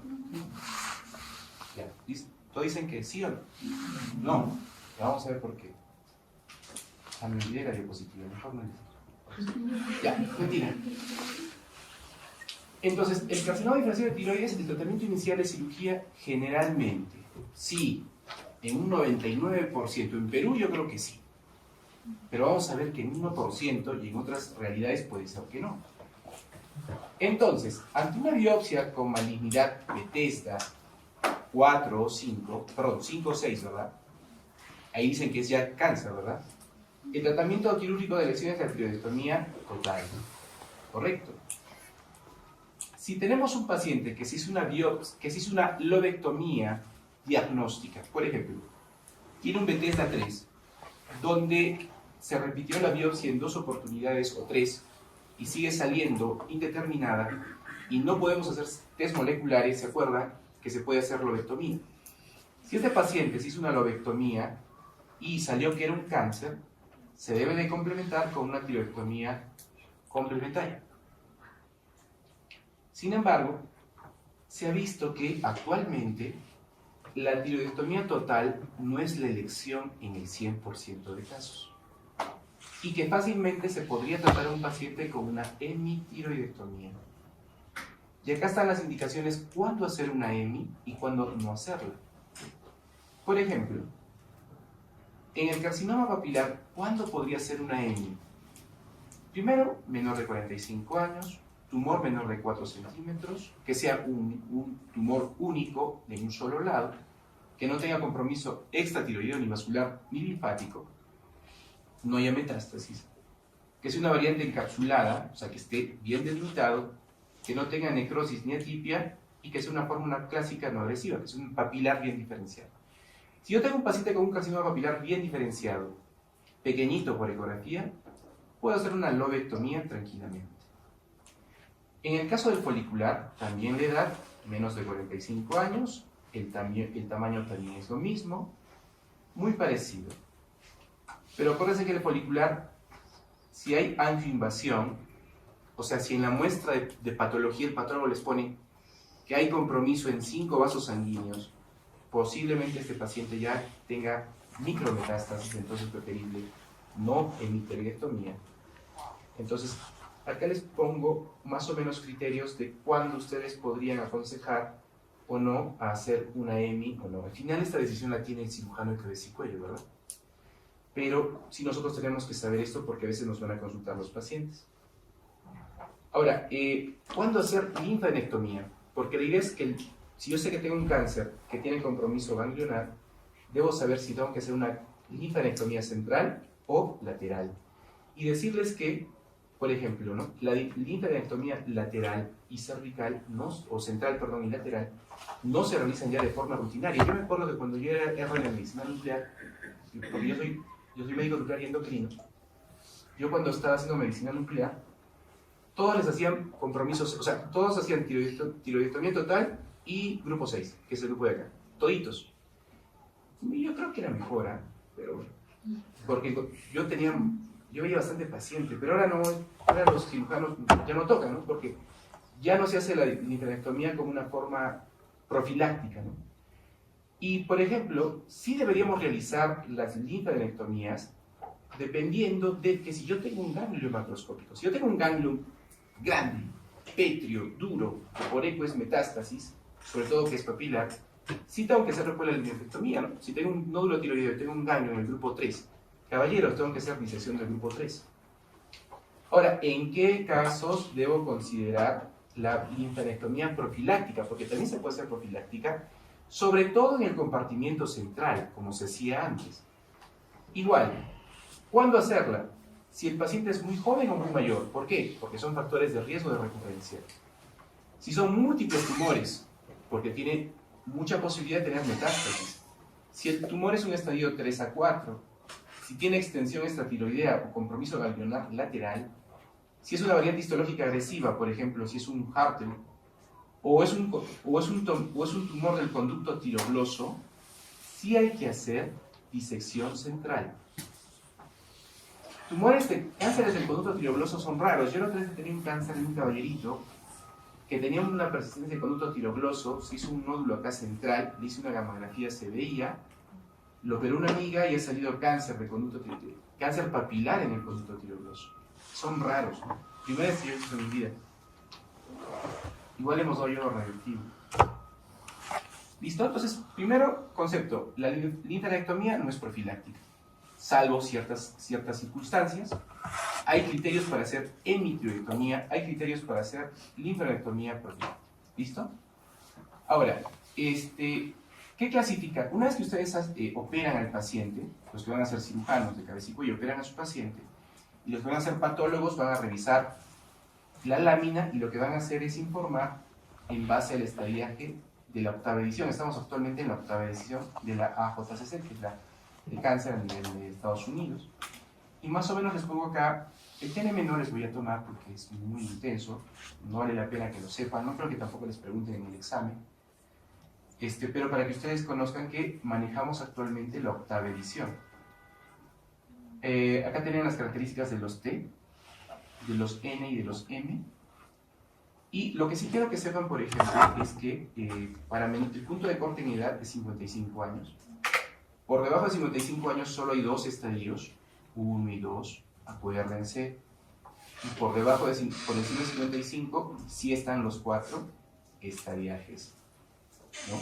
El 4C, por ejemplo, es metástasis y así por el estilo, ¿no? De acá que tienen que saber que en los jóvenes solo hay 2 estadios y en los mayorcitos sí hay los 4 estadios. El 4 es metástasis y hay un 4A, un 4B y un 4C, ¿no? Y las metástasis del 4C es una metástasis, pero 4A y B depende mucho del compartimiento ganglionar y del T. No les voy a tomar esto, no se preocupen, ¿ya? Y el estadio clínico, ¿no? Una forma de diferenciar. Ahora, una vez que ya tienen lo han operado al paciente, sea con una tiroidectomía total, etc., lo que nos queda es evaluar el riesgo de que este paciente vaya bien o no. El TNM, chicos, no evalúa el riesgo de recurrencia. El TNM evalúa mortalidad. Mortalidad de vida, esperanza de vida a los 10 años. El TNM no me va a decir, si es un estadio 4B, tiene mayor riesgo de recurrencia, ¿no? Ya sé que va a recurrir porque tiene metástasis, ¿no? Lo que nos dice el TNM es la mortalidad del paciente de 10 años. A diferencia del alta risk, que es el riesgo de recurrencia, que nos dice cuándo un tumor tiene mayor riesgo de recurrir. Y tenemos tumores de bajo riesgo de recurrencia, riesgo intermedio y riesgo alto. Para ver, riesgo bajo, que sean tumores intratiroideos, aunque tengan el BRAF mutado. Miren, ya sabemos que el BRAF es mal pronóstico, pero por más que tenga BRAF mutado, si es intratiroideo y unifocal, bajo riesgo. Si tiene mínima invasión, si es un microcarcinoma papilar multifocal, si es intratiroideo, tienes menos de 5 ganglios, o tienes menos de metástasis menores a 2 milímetros es de bajo riesgo, y así por el estilo. Cosas que no les voy a tomar porque no les corresponde, pero sí tienen que saberme que hay forma de estratificar el pronóstico de recurrencia, ¿no? En resumen, los de bajo riesgo son casi intratiroideos, riesgo intermedio y hay ganglios, miren, y hay mínima expresión extratiroidea, hay invasión vascular y citología agresiva, histología agresiva. Y a los de alto riesgo tienen metástasis y tienen compromiso extratiroideo y son tumores que generalmente han sido resecados parcialmente. Entonces, esta guía se complicó, para mala suerte de nosotros, y salió la guía del 2015, que es muy parecida a la anterior, pero ya incorpora, por ejemplo, la mutación TER, que la mutación TER del cáncer de tiroides también le da mal pronóstico. Si yo les pregunto de mutaciones, les preguntaré TER y BRAF, ¿son de mal pronóstico? Sí, nada más. ¿Listo? Entonces, una vez que operan al paciente, lo que tienen que hacer es la estratificación del riesgo. ¿Y por qué es importante la estratificación del riesgo? Porque yo, en base al riesgo, voy a planificar mi tratamiento. Y ahí vamos con el yodo radioactivo. Entonces significa que no todos reciben yodo. Antes a todos les dábamos yodo, ahora no. Solamente reciben yodo ciertos pacientes. Después que le han operado a su paciente, chicos, la ablación de restos tiroideos con yodo radioactivo 131 se debería de hacer en ciertos casos. ¿Y esto por qué? Porque fisiológicamente el cáncer tiroideo tiene células normales o parecidas a lo normal y captan yodo para producir hormona tiroidea. Bajo esta premisa capta el yodo radioactivo, emite radiación beta y produce daño de celular y muerte. ¿Correcto? Y lo que va a hacer es dos cosas. Va a eliminar los restos del tejido en el nivel cervical y también pueden tratar metástasis. ¿Listo? Las dosis de yodo varían entre 30 milicuries a 100 a 150 milicuries como primera dosis. Se puede dar 200 cuando haya metástasis, y es eso que vamos a ver después, ¿ya? Pero dosis primarias entre 30 y 150, ¿correcto? Y para dar yodo necesitamos tener TSHs altas, que pueden ser colocando inyecciones de TSH o quitando levotiroxina para por feedback subir TSH. Una vez que el paciente recibe el yodo, se le hace una imagen que es el rastreo del cuerpo entero. En este caso, acá se ve la glándula hepática. Este es el metabolismo de la tiroglobulina a nivel hepático marcada por yodo de secreción vesical. Y estos son los restos tiroideos, miren en el cuello. A diferencia de este paciente que tiene metástasis en el pulmón. Entonces, el rastreo con yodo va a determinar todo lo que en el cuerpo tenga tejido tiroideo. Entonces nos sirve para estratificar a los pacientes y ver el riesgo de recurrencia. Ahora, la pregunta es, ¿en quiénes está recomendado dar yodo radioactivo? Está recomendado dar yodo radioactivo en los estadios, esto sí les puedo tomar, ¿eh? En el estadiaje T3B y T4 o con compromiso ganglionar a distancia. O sea, si yo tengo un paciente que tiene un tumor estadio T3B o T4, debe recibir yodo.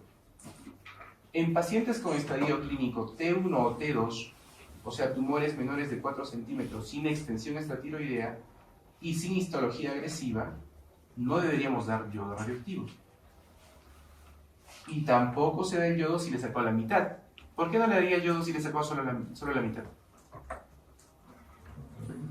Porque la otra mitad la voy a matar. La otra mitad va a recibir el yodo y la voy a dañar su tiroides normal. Entonces solamente se da yodo en tiroidectomías totales. La administración de yodo en pacientes con estadio T3A, que sería el limbo, porque acá lo claro queda, chicos, T3B y T4, con compromiso ganglionar o no, sí yodo, correcto. T1 o T2, no. T1 y T2, pero con histología no agresiva, ojo. Pero los estadios T3A, o sea, los que son mayores a 4 centímetros, pero limitados a tiroides, es controvertido y se tendrían que evaluar otros factores. Por ejemplo, ¿no? Si yo tengo un paciente que tiene mutación TER y BRAF y tienes un estadio clínico T3A y de repente la variante histológica es Hartel o una variante agresiva, mejor le doy yodo. Sí me dejo entender. Donde no tengo dudas es decirle al paciente, usted tiene un estadio T1, T2, no tiene compromiso ganglionar, es un papilar clásico, no recibe usted yodo, tranquilo. O señor, usted tiene un T3B, un T3-4 y tiene ganglios, tiene que recibir yodo, porque mejora su supervivencia. Pero en ese caso controvertido del T3A, hay que buscar otros factores de riesgo para ver si el paciente recibe o no yodo. Y más o menos acá tenemos el score ATA para estimar el grado de recurrencia. Una vez que su paciente ha recibido cirugía, ¿no?, podemos determinar si este paciente va a tener un riesgo bajo de recibida o un riesgo alto.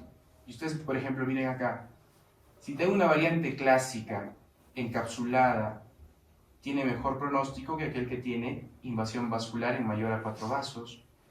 Hartel es de riesgo intermedio, o sea, más o menos, si hubo captación del yodo fuera del lecho, una vez que su paciente recibe el tratamiento, ustedes van a estratificar a su paciente y le van a decir, muy bien, usted se operó, recibió yodo radioactivo, las imágenes son estas, y usted encaja en un riesgo bajo, intermedio o alto. Y la idea es seguir ese paciente el primer año. ¿Qué factores de recurrencia tenemos que han demostrado incrementar el riesgo? Mayores de 55 años, tumores de gran extensión fuera de tiroides, compromiso vascular extenso, variantes agresivas, sólido, células alta, columnar, Hartel, pobremente diferenciado, ganglios, metástasis. En este caso, estos pacientes, resección tumoral incompleta o niveles muy elevados de tiroglobulina, lo operan y tiene una tiroglobulina en 500. ¿De dónde se determina el 500? Debe tener metástasis. Ese paciente va a recurrir con mayor probabilidad, ¿no? Muy bien. Después que lo han operado y le han dado el yodo, tienen que hacer la hormonosupresión. O sea, tienen que darle T4, ¿para qué? Para que esta TSH, que es trófica, baje. ¿Y para qué era importante estratificar al paciente en riesgo bajo, intermedio o alto? ¿Para qué? Para yo darle tratamiento para la TSH. Si yo tengo un paciente que tiene alto riesgo, yo tengo que darle la suficiente dosis de levotiroxina para que la TSH me baje a menos de 0,1. Si tengo un riesgo intermedio, entre 0,1 a 0,5 y bajo riesgos de 0,5 a 2. Una vez de que el paciente ha logrado la curación, generalmente se evalúa al año de tratamiento, ya pueden ustedes soltar la hormonosupresión y lo ideal es entre 0,5 a 0,2 niveles de TSH, ¿correcto? Entonces, esto sí quiero que sepan, ¿no? Que en base a el grado de riesgo de recurrencia, ustedes tienen que dar la dosis de levo, de supresión, para lograr ciertos puntos de corte de TSH. ¿Listo? Entre más riesgo de recurrencia tengan, la TSH tiene que estar suprimida. Una vez que ya tienen al paciente, le han dado yodo, lo han operado, le han dado yodo, y está con hormonosupresión, hay que seguirlo. Lo van a seguir al paciente. ¿Y con qué van a seguir al paciente? Con marcadores tumorales, la tiroglobulina y los anticuerpos antitiroglobulina. ¿Cuáles son los marcadores tumorales del cáncer de tiroides? Tiroglobulina positiva y anticuerpos. La persistencia o incremento de anticuerpos también es un marcador tumoral. Entonces, una vez que mi paciente lo operé, le di yodo y le doy hormonosupresión, debo seguirlo con esto. Lo primero es exámenes de sangre. En pacientes que no hayan sido tratados con yodo radioactivo, por ejemplo, solo cirugía, también hay niveles de tiroglobulina y anticuerpos que nos pueden decir si el paciente tiene recurrencia o no de la enfermedad. Y hay que hacer curvas de incremento de marcadores tumorales y ecografía cerebral. Lo que más manda, chicos, es, por ejemplo, si yo tengo un paciente que tiene una tiroglobulina post cirugía en 1 y a los 5 meses me duplica el valor o triplica o cuadriplica en la curva de seguimiento, es que el paciente está recurriendo. Entonces, estos marcadores tumorales nos dicen recurrencia de enfermedad. En el seguimiento, ¿qué es lo primero que deben de hacer? Lo primero es una ecografía tiroidea. Primera prueba que hay que hacer cuando tenemos marcadores positivos. Si tienen un paciente que recibió tratamiento, viene al control y la tiroglobulina está alta, lo primero es una ecografía. Si es papilar, sobre todo, porque debe haber ganglios que han quedado en la cirugía o que no tocaron en la cirugía. La ecografía va a permitir examinar el cuello y hacer biopsias de ganglios, por ejemplo, sospechosos. Haré un rastreo corporal con yodo para ver si hay enfermedad y para ver si esa enfermedad que persiste tiene avidez o no por el yodo para tratarlo. Y en el caso que yo tenga marcadores tumorales positivos, ecografía negativa y rastreos con yodo negativo, hay que hacer otras pruebas de imagen, tomografía, resonancia, gammagrafía ósea o PET. Acá tenemos un estadiaje inicial. Miren la gran extensión de captación de yodo en el lecho tiroideo, el rastreo de control. O sea, a este paciente lo operaron, le dimos yodo, le sacaron toda la tiroides, le dimos 120 milicuris de yodo. A los 6-7 meses la tiroglobulina subió. Le hacemos un rastreo de control porque tiene ecografía negativa. No se ve nada. ¿Dónde está la enfermedad? Le puedo pedir una TOM, una RES, una gamma, etc. En este caso, en otra realidad, le pidieron un PET-CT. Y miren cómo acá tenemos lesiones pariliares, tiene una metástasis pulmonar y mediastinal.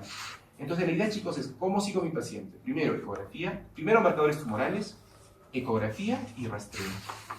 Si en los 3 estudios el marcador tumoral persiste alto y no encuentro enfermedad, puedo hacer otro tipo de imágenes.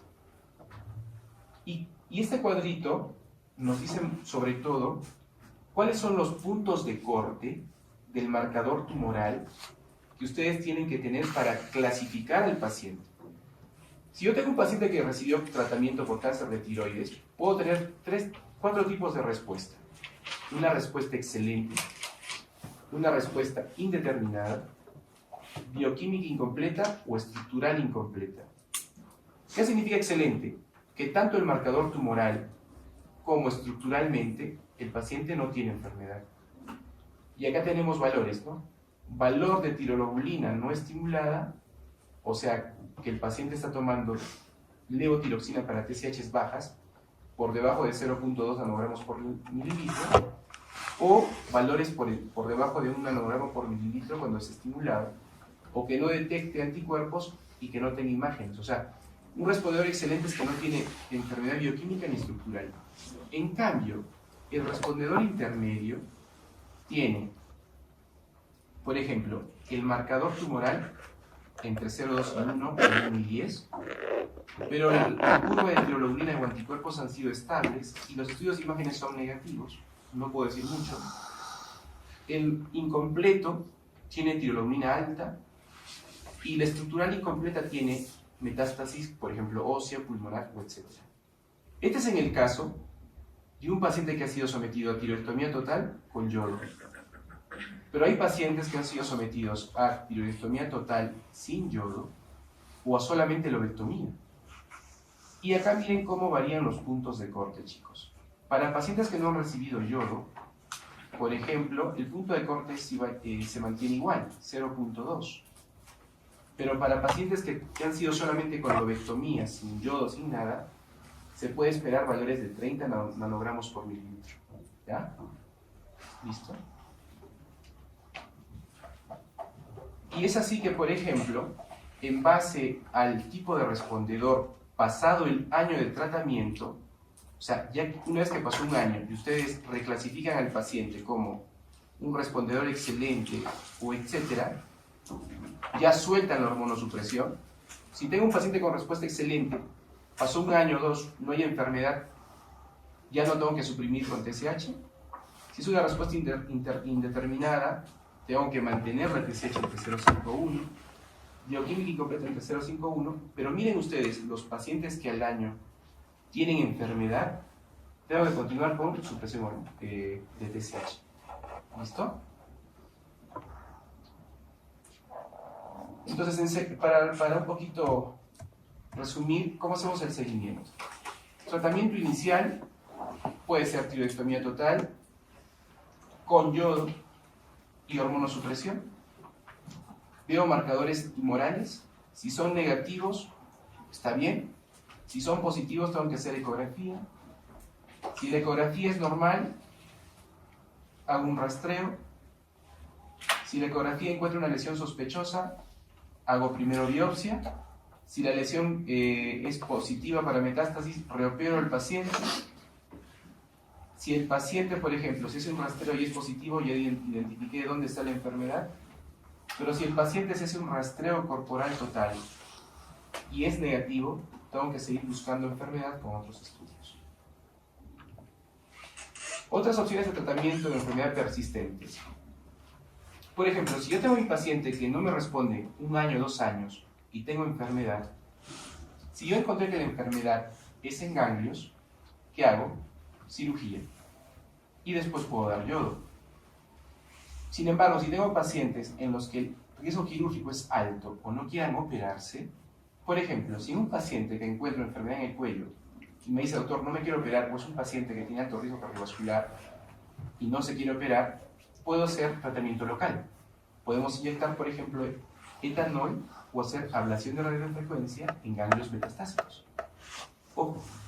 Entonces, ¿todos los pacientes con enfermedad persistente cervical se operan? No. También se puede hacer técnicas locales de control de enfermedad.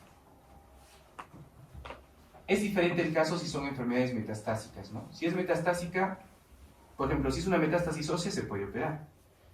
En el caso de metástasis, daré 200 milituris de yodo, hasta una dosis máxima de 600. ¿Puedo usar radioterapia? Sí. Tengo que seguir manteniendo el tratamiento hormonosupresor como levotiroxina, como hemos visto acá, sí o sí. Y podemos usar terapia sistémica con tirosinquinasa, sorafenib, levantinib, que son medicamentos que actúan en vías moleculares. Ya para que ya nos vayamos. El carcinoma medular de tiroides. El carcinoma medular, histológicamente, miren esta parte de acá. Esta parte de aquí es típica del carcinoma medular de tiroides, es el amiloide. Es una lesión que se origina también de epitelio, pero de las células parafoliculares OC, y produce calcitonina. A diferencia del bien diferenciado que produce tiroglobulina, se produce calcitonina. Es solamente el 5% de los cánceres, no hay diferencia entre sexos como los otros, y la edad de presentación depende, acá sí depende si es hereditario o si es esporádico. Si es hereditario, o sea, que viene en el concepto de una mutación en línea germinal, puede debutar menos de 30 años, 10 años, 12 años. Si es esporádico, a partir de los 50 años. ¿Ya? Acá la fisiopatología es la mutación del gen RET, esto siempre les puedo preguntar. Mutación del cáncer medular, RET, se acabó.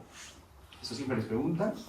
Y acuérdense, cuando es una enfermedad esporádica, las mutaciones son somáticas, y cuando es hereditaria, las mutaciones son en línea germinal.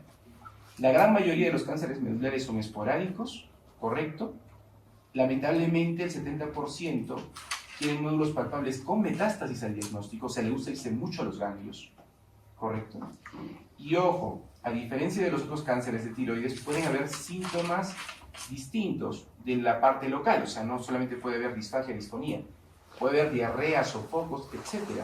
¿Por qué? Porque las células, a ver, quien me dice esto, un punto, las células parafoliculares, ¿de qué parte del embrión proceden? Cuando tenemos a la notocorda, ¿se acuerdan de embrio? Y tenemos el neuro, el endo y el meso, ¿las parafoliculares de qué parte producen? Yo lo estudio hace años, del neuroectodermo. Por eso es de que los tumores neuroendocrinos provienen del neuroectodermo. Están en la vía de, ¿se acuerdan en anatomía había la cadena simpática, parasimpática? Por eso son tumores abdominales. Entonces, la mayor parte son esporádicos, tienen metástasis, puede haber síntomas por elevación de cromogranina y el SEA, que son, ojo, ¿cuáles son los marcadores tumorales en medular de tiroides? Calcitonina, cromogranina y SEA. Puede producir metástasis a distancia con facilidad, pulmón, hígado, hueso y cerebro. Pero un 25-30% son familiares, chicos, y acá es el problema, porque si es familiar, tenemos que buscar cáncer en la familia. Y la única forma de buscar es con estudios genéticos que no tenemos. Acá existe mutación en la línea germinal. Acá están el MEN2A, MEN2B, correcto. Ligados al protocogRET.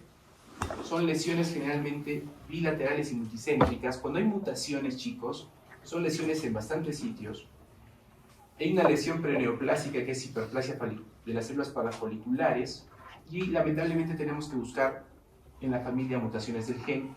Y sí o sí, chicos, en medular hay que descartar antes del tratamiento feocromocitoma. O sea, sí o sí tienen que buscar feocromocitoma en carcinoma medular de tiroides. Sí o sí tienen que pedir las metanefrinas en orinas, tienen que pedir catecolaminas, donimandélico, para descartar esto, caballeros. Y para que se acuerden un poquito, a veces preguntan esto también en los exámenes de la residencia, el internado, el MEN 1, y me acuerdo siempre del MEN 1 porque es en línea media. Acuérdense, hipófisis, ¿no? Paratiroides y páncreas. Las 3P. El MEN 2A y el MEN 2B. El síndrome de Werner, el MEN 1, el síndrome de Zippel, el 2A y el MEN 2B. En el MEN 2A y B, ven ustedes que hay medular de tiroides, ¿correcto? En el MEN 2A hay feocromocitoma. Y un poquito, en el MEN 2B hay hábito marfanoide.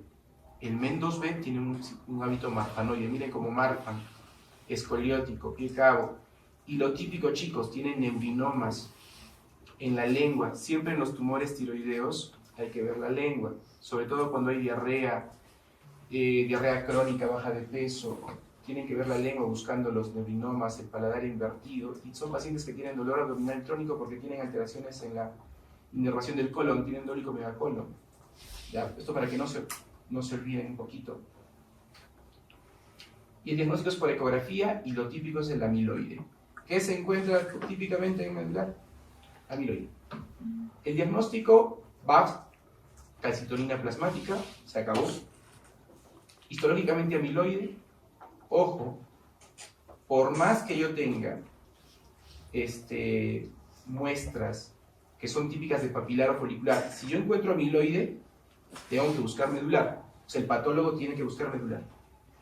Porque puede haber un mixto, puede haber papilar y medular. Ojo. En estos casos la inmunistoquímica ayuda bastante. ¿Por qué? ¿Cómo sería la inmunistoquímica? Positiva para tiroglobulina, perdón, negativa para tiroglobulina, pero positiva para cromogranina, calcitonina y CA. ¿Correcto? ¿Y por qué son importantes estos dos? Son marcadores tumorales que me dicen la extensión de la enfermedad. Hay muchos trabajos que te dicen, tú quieres hacer una linfadenectomía cervical lateral en base al nivel de calcitonina. Si está muy alta, tienes que operar. Y nos permite detectar enfermedad residual, ¿correcto? Y siempre hay que hacer estudios de oncogénico recto. El tratamiento, cirugía, siempre, ojo, a diferencia del papilar, el medular siempre hay que hacer linfadenectomía central, sí o sí profiláctica, y la lateral debe hacerse en base a los niveles de calcitonina. Siempre hay que descartar feocromocitoma, chicos, y si hay concomitancia con el MEN 2A, correcto, hay que buscar clínica del MEN 2A y el MEN 2B, correcto, hay que determinar niveles de calcitonina basal, y los niveles preoperatorios son útiles para la extensión de la enfermedad y planificar la cirugía. Si hay muchos niveles y ecografía sospechosa en cuello, hay que hacer disección cervical lateral, ¿no? Siempre hay que hacer una ecografía cervical. Sin embargo, en el caso de medular, como tiene bastante metástasis al diagnóstico, no solamente la ecografía es suficiente, hay que hacer resonancia, PET, todos los estudios habidos y por haber. El tratamiento, en base a que las células no concentran yodo ni tienen receptores de TSH, no sirve el yodo ni el hormonosupresión. En casos de pacientes con enfermedad irresecable, no se trata. Imagínense que tengan un cáncer de medular con compromiso ganglionar y con tráqueo, no lo operas. Hay que dar tratamiento sistémico. Y en el tratamiento sistémico tenemos los inhibidores de la tirosinquinasa, de tipo no red, que es el cabozantinib y el vandetanib, que son medicamentos para poder inhibir la vía del red. Y el anaplásico, ¿qué tenemos que hacer del anaplásico? Que es malo. 5% de los cánceres, menos del 1% a veces. Supervivencia al año solamente el 20%, es más frecuente en mujeres adultas. Es una masa pétrea con disfagia, disfonía, parálisis de cuerda bucal, estenosis esofágica. Y miren, la histología es muy parecida a un sarcoma. Por eso es que, miren cómo debuta. Con lesiones ulceradas. Cuando tengan una lesión así, tienen que descartar anaplásico. Y si el patólogo no les pone anaplásico, digan al patólogo que revise bien la lámina. El diagnóstico, biopsia también, pero es solamente en el 60%. O sea, la calidad diagnóstica del PAP es menor en el anaplásico porque justamente son células atípicas, pueden confundirlas con sarcomas, y desde el punto de vista histopatológico es muy variable la histología porque tienen bastante inflamación, ¿no? Miren cómo están rojito, con áreas necróticas. Hay zonas inflamatorias. El Ki-67 es un marcador de mitosis, como ustedes saben. Tiene necrosis, mitosis atípicas, invasión de tejidos. Es muy tranqui el diagnóstico patológico. Por eso es que tienen que hacer técnicas de inmunistoquímica, y acá sí es positivo para tiroglobulina. Medular es negativo para tiroglobulina, positivo para cromogranina, calcitonina, y acá al revés. ¿Ok?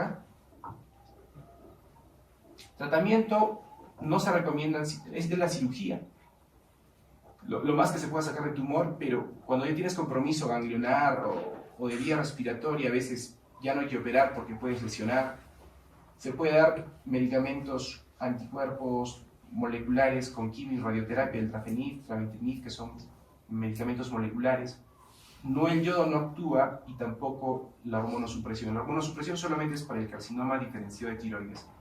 Para el medular y el anaplásico no hay hormonosupresión, chicos. Y esto es un poquito de los medicamentos target, no para que ustedes lo sepan, sino para que, por cultura, donde yo hablaba de sorafenib, levantinib, aldetinib, cabozantinib. Miren cómo, por ejemplo, para carcinoma diferenciado de tiroides, ¿no? El sorafenib, el levantinib, el cabozantinib. Para el carcinoma indiferenciado, que hay mutación del BRAF, lo que habíamos dicho, rafenib, trametinib, ¿verdad? Cuando encuentran mutaciones o fusiones de estos genes, larotrectinib y estos de acá. Y para el medular, como ya les había dicho, los dos de acá, el vandetinib y el cabozantinib, y el cetracatinib. No les voy a preguntar esto porque ya es muy complicado, pero para que sepan que el tratamiento del cáncer de tiroides está en base a la vía molecular, ¿no? Y esta es la vía molecular, ¿no? Que en base a la vía que uno quiera bloquear, ¿no? Yo si quiero bloquear BRAF, uso drafenib. Si quiero bloquear función RET, selpercatinib. Si quiero bloquear el RET, sorafenib, vandetinib, que sí, ¿no? El tratamiento es dirigido. Y ya para terminar, si no les miento, era si todos los cánceres de tiroides se deben de operar. La respuesta es no. Actualmente, y esto lo hicieron los chinitos, no solamente en Wuhan, sino otras cosas buenas tienen, y en los chinitos es bastante la incidencia de cáncer de tiroides por la radiación, ¿no? Entonces, ellos hicieron el concepto de vigilancia activa en el microcarcinoma papilar de tiroides. Tenemos un nódulo tiroideo Bethesda ATA5, Bethesda 5, pero es un micro, por ecografía mide 6 milímetros. ¿Lo opero o no lo opero? En teoría debía operarlo, ¿ya? Pero según este seguimiento de vigilancia activa, que es de hace 1 o 2 años recién, por eso es que el ATA todavía no lo toca en las guías, en este caso se puede hacer un seguimiento activo. Puedo no operar al paciente y vigilarlo con ecografía. ¿Y en base a qué? A un algoritmo donde yo sepa si ese paciente tiene alto riesgo de recurrencia. Si, por ejemplo, es una citología bien diferenciada, la lesión está alejada de la tráquea y del nervio recurrente, porque justamente esta es la evaluación ecográfica del nódulo. Miren cómo cuando el nódulo tiene cierto ángulo con la vía aérea, predice un poco la extensión extratiroidea. Por ejemplo, en este paciente que tiene una lesión tumoral que tiende a tener un ángulo obtuso con la cápsula, tiene alto riesgo de compromiso de vía aérea de tráquea. Este es de alto riesgo, acá preferible no se hace vigilancia activa. Si no tiene adenopatías, no hay metástasis de distancia y digamos no progresa en el tiempo, que es una ecografía estable, puedo hacer un seguimiento activo, ¿no? Pacientes asintomáticos, que no tienen tumores agresivos, que la VAC fue un tumor bien diferenciado. Entonces, en este caso, tumores menores de 1 centímetro se hace una vigilancia activa y el seguimiento es ecográfico. La pregunta es si nosotros podemos hacerlo eso acá, justo en webinars con expertos. Yo me gusta entrar mucho, por ejemplo en el INEM, mi primo también se una cabeza y cuello ya en el Carrión, Entonces, es un poco yuca. ¿Por qué? Porque se te puede escapar el paciente y regresa con el tumor grande y te va a decir, doctor, usted no me operó. Es su culpa. Como le dije a sus compañeros, chicos, van a ver que en la carrera hay cosas que tenemos que protegernos mucho. O sea, no todo es bonito, no todo es color de rosa, ¿no? Hay problemas legales y éticos. Entonces, hay pacientes que van a decir, ¿por qué no me operó usted? Porque va con un abogado y le dije, pero usted tenía criterio de cirugía. ¿Por qué su médico no lo operó y no lo demanda? Entonces, prácticamente todos decían, no, en Perú no podemos hacer eso, ¿no? Por el tipo de paciente que tenemos, que es malo, no acude a sus controles y los problemas legales, ¿no? Por eso en Estados Unidos, por ejemplo, cada médico tiene su abogado y hay una rama del derecho que se dedica a protegernos a nosotros de estas cosas. Entonces, en respuesta sí se podría hacer tratamiento de vigilancia activa en microcarcinoma papilar de tiroides.